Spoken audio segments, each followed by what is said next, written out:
Good morning student, मेरा नाम विद्यार्थी प्रसाद है और आज हम लोग एसएससी एग्जाम के लिए हम लोग आज तैयारी करना शुरू किए हुए हैं। और आज हम नंबर सिस्टम पहला चैप्टर नंबर सिस्टम को शुरू कर रहे हैं।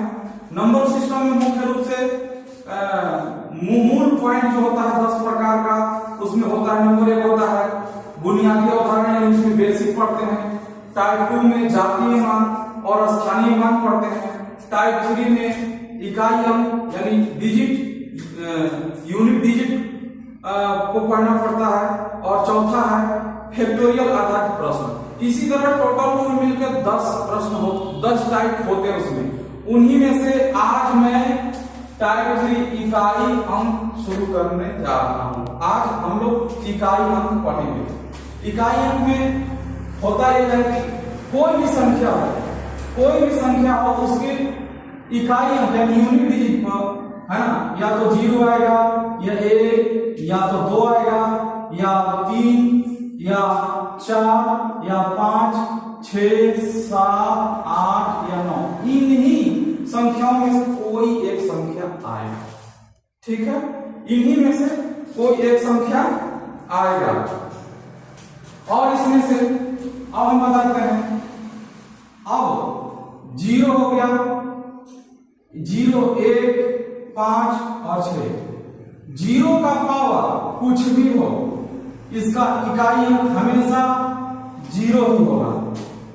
ये इकाई अंक 0 एक ऐसी संख्या है, इसका पावर अगर इसका आधार मानेंगे जब, तो इसका आधार जब हम मानेंगे तो 0 का पावर अगर कुछ भी हो तो उसका इकाई का अंक हमेशा क्या आएगा? 0 आएगा। 1 है, 1 का पावर भी कुछ भी रहे, उसका इकाई अंक हमेशा इकाई रहता है, 1 रहता है। और 5 का भी पावर कुछ भी रहे, है ना, उसका इकाई अंक हमेशा 5 ही होगा। और 6 का इकाई अंक कुछ भी हो, उसका है ना इकाई अंक हमेशा 6 ही होता है। ठीक, लेते हैं एक उदाहरण लेते हैं। उदाहरण ये एग्जाम्पल है ना, कि 545 का पावर 43 है का इकाई अंक ज्ञात करें। मान लीजिए हमारा पहला क्वेश्चन ये, इसको हल करते हैं। ठीक है, 545 का पावर 43 यानी 43 है ना। इसका हम सबसे पहले देखेंगे कि जो यहाँ पे इसका आधार का जो इकाई अंक है क्या है, तो 5 है। और 5 का पावर कितना हो गया? 43 है ना, 43 हो गया। तो गणित के नियम के अनुसार है ना, 5 का पावर कुछ भी हो, कितना भी हो, उसका इकाई अंक हमेशा 5 ही रहता है। इसको प्रूव करते हैं। ये कैसे? जैसे मान लीजिए, जैसे या उदाहरण के लिए हम यहां पर समझते हैं। जैसे मान लीजिए 5 का पावर 1 हो गया, तो कितना हुआ? 5 है ना।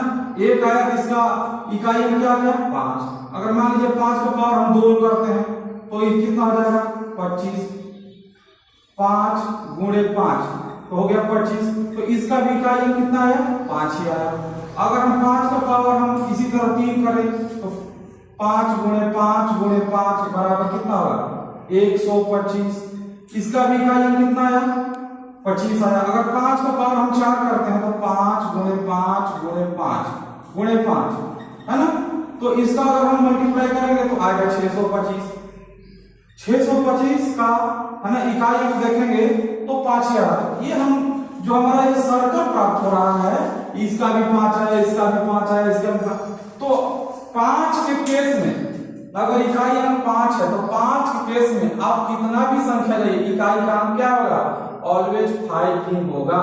तो इसलिए एग्जाम, कॉम्पिटिटिव एग्जाम में अगर एसएससी सीजीएल हुआ, एसएससी का कोई भी एग्जाम हुआ या सरकारी जॉब की है ना, गवर्नमेंट सर्विस का कोई भी जॉब हुआ, तो उसमें अगर 5 से संबंधित क्वेश्चन आ गया तो उसमें टाइम का बहुत बड़ा महत्व रहता है। टाइम का बहुत बड़ा महत्व रहता है। हमको एक क्वेश्चन पे 54 सेकंड मिलता है, ठीक है।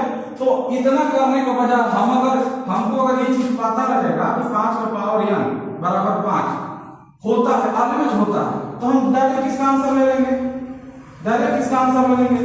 एक क्वेश्चन एग्जांपल के लिए एक और मैं आप लोग के सामने, है ना, देखिए, जैसे मान लीजिए 625 का पावर 70 का इकाई अंक ज्ञात करें, इकाई अंक ज्ञात करें, ठीक है।